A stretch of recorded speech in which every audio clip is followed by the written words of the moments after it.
Would you consider yourself to be a strict parent? I definitely would say that we are quite strict, and by that I mean my son knows what his boundaries are. And I believe that children need boundaries and they need to be disciplined. But the question is, what does that discipline look like? What is acceptable and what is not? Let's focus on England specifically because that is where today's case took place. And I need my UK viewers to help me out here and to confirm if this is true or not. But when I was looking up laws regarding corporal punishment in England, I realized that you guys over there have something called a reasonable punishment defense. And basically, it allows parents or those with parental responsibility to use the defense of reasonable punishment. Section 58 of the Children's Act of 2004 places limitations on this defense though. Crucially, it cannot be used if the punishment results in actual bodily harm, grievous bodily harm, or child cruelty. But when I looked up what they define as reasonable, I realized that it was not defined in the legislation, leaving it up to the interpretation of the courts. But in today's case, the courts were able to determine with ease that the punishment inflicted on the little girl was anything but reasonable.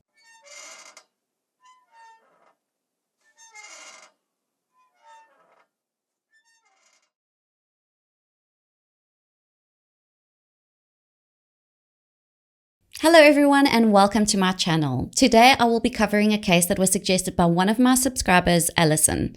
Alison, thank you so much for suggesting this case. I believe it was covered internationally, but I had never heard of it until you suggested it. And I definitely want to do my part in bringing some awareness to this case because it is horrific. And you can help me in doing that by liking this video and also sharing, and hopefully you will also consider subscribing. Now, without further ado, let's jump into the case of little Sara Sharif.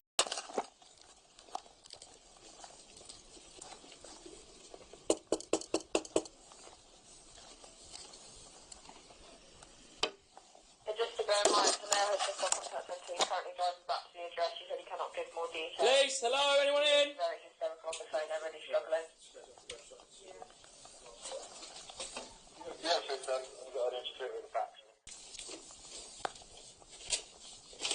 Josh, you unlock the front door.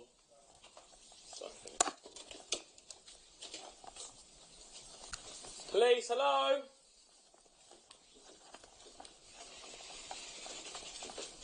What you just saw was the police making entry into a home in Woking, Surrey after receiving a disturbing call. The caller claimed the unimaginable, and the police were at this residence to see if there was any truth to his claim. Sadly, they discovered it was true when they came across the lifeless, battered and bruised body of a little girl, and nobody else was found on the property. Take a deep breath and tell me what's happened. I cannot. I physically punished my daughter and she died.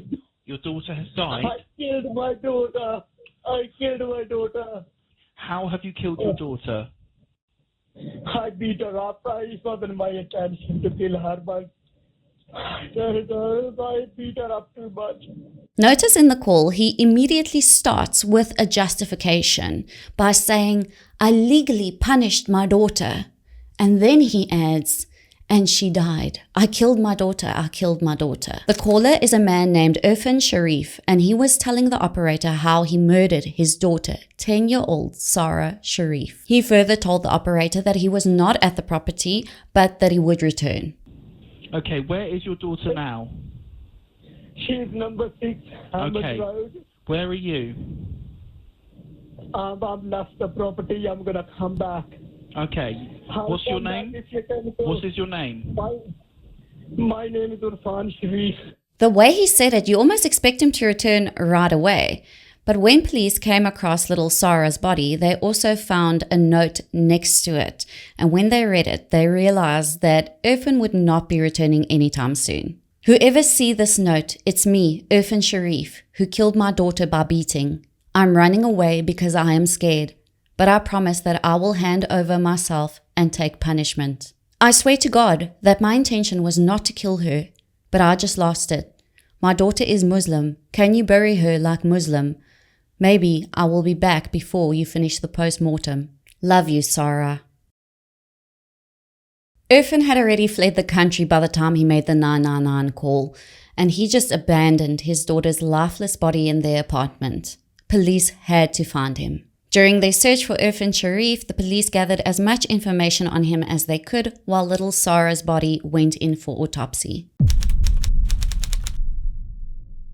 Urfan Sharif was born in 1982 in Jhelum, Pakistan. Not much is known about his early years except that he was a devout Muslim and he was extremely intelligent and a diligent student. It was Urfan's dream to immigrate to the UK, and in the year 2000, when he was 18 years old, that dream became a reality when he secured a UK student visa. He was very excited and his parents were so proud of him. He traveled to England and at first it was a massive culture shock, but eventually he settled in a town called Woking in Surrey. He attended college there, hoping to secure a good job to support his family in Jhelum, and eventually wanted to obtain citizenship. He realized, though, an easy way to obtain citizenship was to marry a UK citizen, and so the hunt for his bride began. While working as a shift manager at a Burger King in Woking, Urfan met a Polish woman who was his colleague named Angelica. The two started dating and it quickly became serious. After a little while, Angelica actually fell pregnant, but sadly she had a miscarriage. Urfan, though, would not accept the fact that she had a miscarriage. He accused her of having an abortion and he was furious. He then threatened her with a knife and tried to brand her with his initials and kept her captive in his flat. Angelica was petrified. She thought she was going to die, but luckily she managed to escape through one of the windows. She reported Urfan to the police and they arrested him, but he was only detained for 2 days. And once he was arrested, Angelica went back to her home in Poland. When Urfan was released from jail, he was enraged when he found out that Angelica went back to Poland. So he went in search of her, and while reportedly stalking Angelica, he met another woman by the name of Olga Doman. Olga had learning difficulties, which made her even more vulnerable when it came to Urfan's charm. She soon started dating him, and although this took the heat off of Angelica, Olga now had to deal with Urfan, who now had a more flexible schedule as he was working as a taxi driver. She moved to England to be with him, and in 2009, Olga and Urfan tied the knot. A year later, she gave birth to their son. But unfortunately, Urfan did not change his ways. He was controlling, hot-tempered, and violent, and the fact that Olga did not want their children to be raised in the Islamic faith only put more strain on their marriage. Just a little over a year after getting married, Urfan was arrested for assaulting Olga and their son. Olga revealed to social services that Urfan had tightened a belt around her neck, locked her in a room and took her cell phone. She also told them that on another occasion, he had poured oil on her and tried to set her on fire. Luckily, her cousin came to her rescue and stopped Urfan. And from here on out, social services sort of kept an eye on this family. But sadly, Olga went back to Urfan. She wanted to try and make it work for the sake of their son. On the 11th of January of 2013, Olga and Urfan welcomed a beautiful little girl into the world. They named her Sara Sharif. Little Sara was put under a child protection plan as soon as she was born, as they seemed to have been concerned that she was at risk of being harmed by both of her parents. Reportedly, social services were concerned about Olga due to her learning difficulties, and we all know why they were concerned about Urfan. Olga and Urfan's marriage was beyond toxic, and his abuse seemed to just get worse and worse as time went on. But in 2015, they finally separated and later got a divorce. At first, the children went to live with Olga, but unfortunately, in 2019, Urfan got custody of the kids. By this time, Urfan was already remarried to a woman named Beinash Batool, and they also had children together. Little Sara and her brother had to move in with their dad, their new stepmom, their siblings, and their uncle, Urfan's brother, Faisal Malik. Reportedly, Urfan got custody of the children, largely due to his new wife, Beinash, portraying herself as an excellent mother who would protect the children. Once Urfan had custody, Olga had little contact with her children. At first, Urfan allowed her to see the children from time to time, but reportedly his new wife, Beinash, told Olga that she should stay away because the kids didn't want to see her. And I have to add here that there are reports of some shocking parenting from Olga as well. but I'm not sure how true they are. But reportedly, her children told social services at some point that their mother bit them and hit them. So basically, these poor children had it bad either way, whether they were with their mom or with their dad. Even when Sara's parents were still together, her life was still miserable. She was taken out of their care 2 times that we know of and placed in foster care. And then she was returned to them. Reportedly, her brother stayed in foster care. But things would get worse. From the moment little Sara entered her dad's home, she was forced to carry out domestic chores for her dad and her new stepmom. They would abuse little Sara mentally, verbally, and physically on almost a daily basis. Her dad would often tie her up with tape and cover her head with a makeshift hood and beat her. Sara eventually had to start wearing a hijab to school in order to hide the bruises all over her body, but sometimes she even had bruises on her face, and when she was asked about them, she gave conflicting stories. Her school then reported this to social services, but sadly, Sara was never removed from her dad's care. In April of 2023, Urfan removed Sara from her school and told them that he would be homeschooling her. However, as you have probably guessed, this was a lie and just another way for Urfan to cover up what he was doing to his daughter. And sadly, nobody came to little Sara's rescue. And on 10 August 2023, when she was only 10 years old, Urfan murdered her and just took off with the rest of his family. Now, this next part will not be easy for anyone to listen to, so if you'd like to go on ahead and skip about 2 minutes ahead, I completely understand, because this little girl died a horrific death, and I'm about to share the findings of the autopsy with you. Please, you have been warned. On the 15th of August 2023, Sara's autopsy was carried out.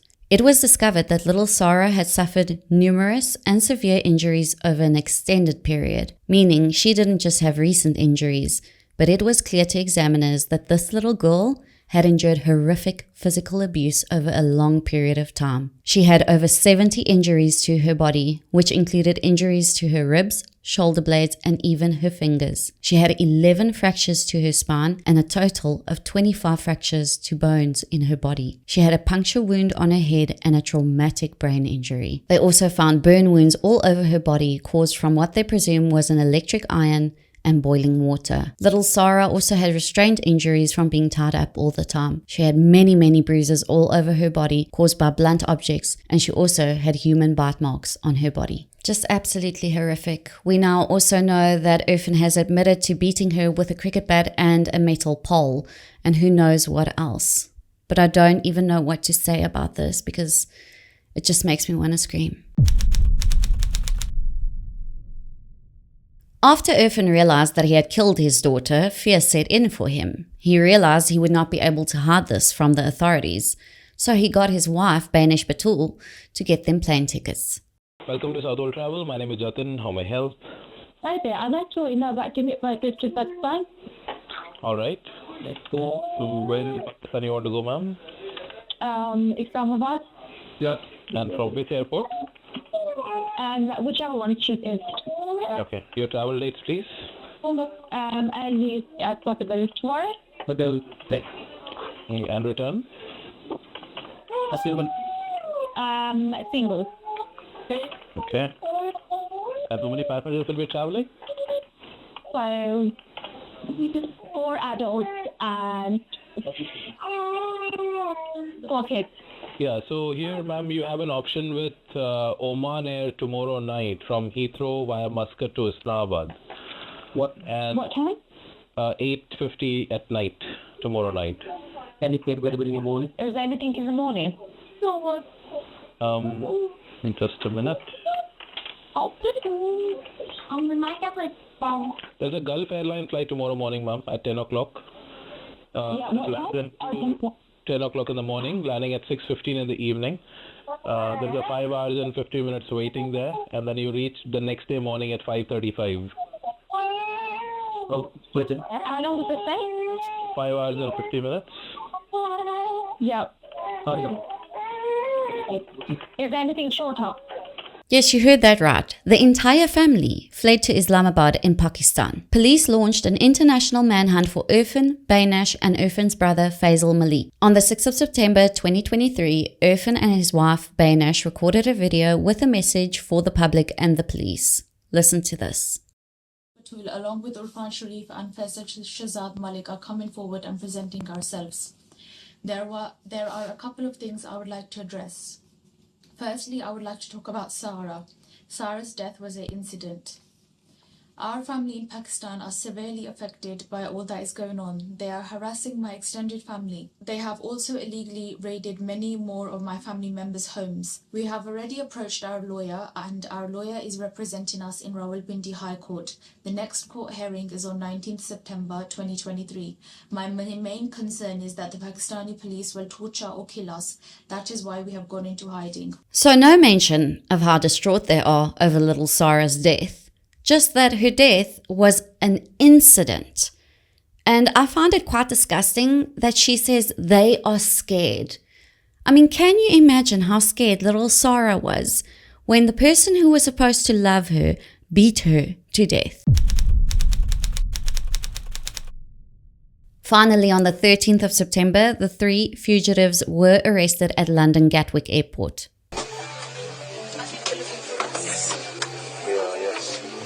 Are you okay just to swap over? Just yourself come with me, and if you go with my colleague over there, is that alright? Can you put your hands together? Like that, please. Yeah, I'll explain more outside, okay? The body of Sara Sharif was discovered on the 10th of August 2023. From the injuries sustained by her and the investigation conducted, you are suspected of her murder. You are therefore arrested for the murder of Sara Sharif. On the 14th of September 2023, Urfan Sharif, Beinash Batool, and Faisal Malik were charged with murder. At a plea hearing that took place in December of 2023, all 3 of them pleaded not guilty. The trial began on the 8th of October 2024. In November, while being cross-examined, Urfan finally said that he accepted, quote, full responsibility for causing Sara's death. He called himself the worst parent on the planet and accepted that he was unkind and cruel. Finally, something he and I can agree on. On the 11th of December of 2024, Urfan and Beinash were found guilty of murdering little Sara Sharif. Faisal Malik was found not guilty for murder, but was found guilty of causing or allowing the death of a child. Urfan Sharif was sentenced to life imprisonment with a minimum term of 40 years. Beinash Batool was sentenced to life imprisonment with a minimum term of 33 years. Faisal Malik was sentenced to 16 years imprisonment. And I want you to hear what the judge had to say. Sara was 10 years old when she was murdered. You, Urfan Sharif, were her father. You, Beinash Batool, were her stepmother. You, Faisal Malik, were her uncle.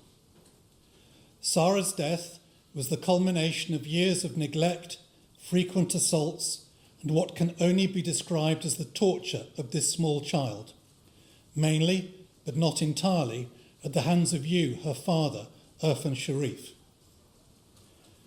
The degree of cruelty involved is almost inconceivable. This happened in plain sight, in front of the rest of the family, including, for the last 8 months of Sara's life, in front of you, Faisal Malik. The courts at the Old Bailey have been witness to many accounts of awful crimes, but few can have been more terrible than the account of the despicable treatment of this poor child that the jury in this case have had to endure. Judges must be careful about using the word torture. It should not be overused, but it is no exaggeration to describe the campaign of abuse against Sara as torture. None of you has shown a shred of true remorse. There he said it. They showed no remorse. And this beautiful little girl, Sara Sharif, she deserved so much better. She was failed by everybody in her life. And it is absolutely devastating. I think what Urfan Sharif did was beyond cruel. Not only did he murder his daughter, but he left her lifeless body there and he fled the country. Then he phoned and he tried to justify it by saying, I legally punished my daughter. I mean, that is bizarre. Another thing that really angered me was that note that he wrote, the last page, that he had the audacity to write there, "I love you, Sara." I mean, he didn't love her. He abused that little girl. He tortured her. And then I want to mention something that really drives me insane. And that's the fact that social services was okay to place these kids with Urfan, that the courts decided that he could have them just because he had a wife that would protect them. She didn't protect them. Sara died. But I mean, Urfan had a history, he had a criminal history. He had those charges from Angelica. He had charges from Olga and the son they had together. I mean, this guy had a recorded history, and they had already taken Sara away from him twice when he was still married to Olga. And then they decided, okay, it's a good idea that he should have custody. They should have left Sara in foster care with her brother. This could have been prevented. I really feel it could have. She should never have been placed with that man. He's a monster. But if it makes you feel any better, less than a month after he was sentenced, Urfan Sharif was attacked by another inmate in prison. The injuries, however, were non-threatening. As I understand it, he suffered slashes to his face and body and needed a few stitches, which they were able to do for him inside of the prison. He didn't suffer nearly as much as he made his little girl suffer. But I'm going to leave it at that for today. It's a really upsetting case, so thank you so much for sticking it out with me. Please let me know what you think, and especially if you work with this kind of thing, like with social services, what do you think can be put in place to prevent cases like these ones? Because it's horrific, and I really do feel like this could have been prevented, and that makes it even more devastating. But thank you so much for watching Sara's story, and I hope you can help me in sharing awareness on it by liking this video and also by sharing it. But please take care of yourselves and stay safe, and I will see you in the next one.